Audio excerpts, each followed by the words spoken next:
বিশ্বকাপের গ্রুপ পর্বের শেষ ম্যাচে মুখোমুখি হচ্ছে মুসলিম বিশ্বের দুই পরিচিত ফুটবল পরাশক্তি ইরান ও মিশর। টুর্নামেন্টের নকআউট পর্বে যাওয়ার লড়াইয়ে দুই দলই এখন ভালোভাবে টিকে রয়েছে।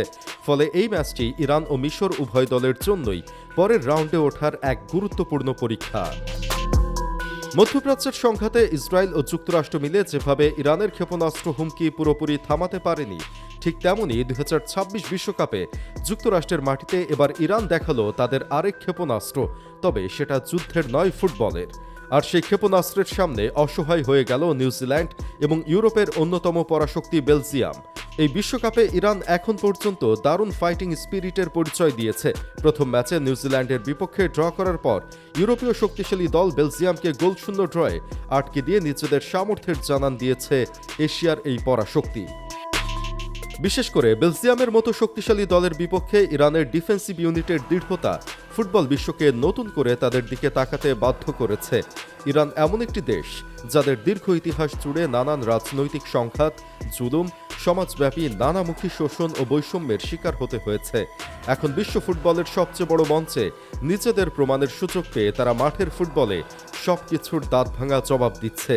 অন্যান্য ফুটবলীয় ন্যাশন হয়তো মাঠে নামে একমাত্র জয় ছিনিয়ে আনার লক্ষ্যে, তবে ইরানের ফুটবলারদের ক্ষেত্রে এটা পুরোপুরি ভিন্ন। তারা কেবল একটি ফুটবল ম্যাচ খেলার জন্য মাঠে নামে না, বরং তারা তাদের অদম্য স্পিরিট এবং হার না মানা মেন্টালিটি বিশ্বমঞ্চে তুলে ধরে। গ্রুপ পর্বের এই শেষ ম্যাচটিতে ইরানের প্রতিপক্ষ মিশরও অনেকটা কনফিডেন্স নিয়ে মাঠে নামবে। গত ম্যাচে নিউজিল্যান্ডকে হারিয়ে তারা গ্রুপের টেবিল টপার হিসেবে রয়েছে। ম্যাচটিতে মিশরের একটাই লক্ষ্য, আর তা হলো নকআউট পর্ব নিশ্চিত করা। মাত্র 1 পয়েন্ট পেলেই, অর্থাৎ ম্যাচটি ড্র করলেই নিজেদের ইতিহাসে প্রথমবারের মতো বিশ্বকাপের নকআউট পর্বে চলে যাবে মিশর। ইউরোপীয় ফুটবলের পরিচিত মুখ মোহাম্মদ সালাহ এই ম্যাচটিতে মিশরের তুরুপের তাস হতে পারেন। বিশ্বকাপে এখন পর্যন্ত মিশরের হয়ে 3 গোলে সরাসরি অবদান রেখেছেন এই মিশরীয় কিং। সালার পাশাপাশি দলটিতে রয়েছে ম্যানচেস্টার সিটির তারকা ফরওয়ার্ড ওমর মারমুশ। মিশরের আক্রমণ ভাগ এগিয়ে থাকলেও ইরানের ডিফেন্সিভ ইউনিট ততটাই শক্তিশালী। গত ম্যাচটিতে বেলজিয়াম 23টি শট নিয়েও ইরানের জালে বল জড়াতে শেষ পর্যন্ত সফল হয়নি। ইরানের কম্প্যাক্ট ডিফেন্সের পাশাপাশি মিশরকে ভুগতে হতে পারে ইরানের ডেডলি কাউন্টার অ্যাটাকের মুখে। দুই দলের সাম্প্রতিক পারফরমেন্স বিবেচনায় সহজেই কাউকে এগিয়ে রাখা কঠিন। নকআউট পর্ব নিশ্চিত করার ইকুয়েশন অনুযায়ী এই ম্যাচটিতে জয় পাওয়া মিশরের থেকে ইরানের জন্য সবচেয়ে বেশি গুরুত্বপূর্ণ।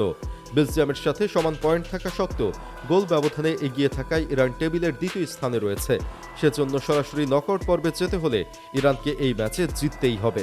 বাংলাদেশ সময় আগামী 27 জুন শনিবার সকাল 9টায় যুক্তরাষ্ট্রের সিয়াটল স্টেডিয়ামে ম্যাচটি অনুষ্ঠিত হবে।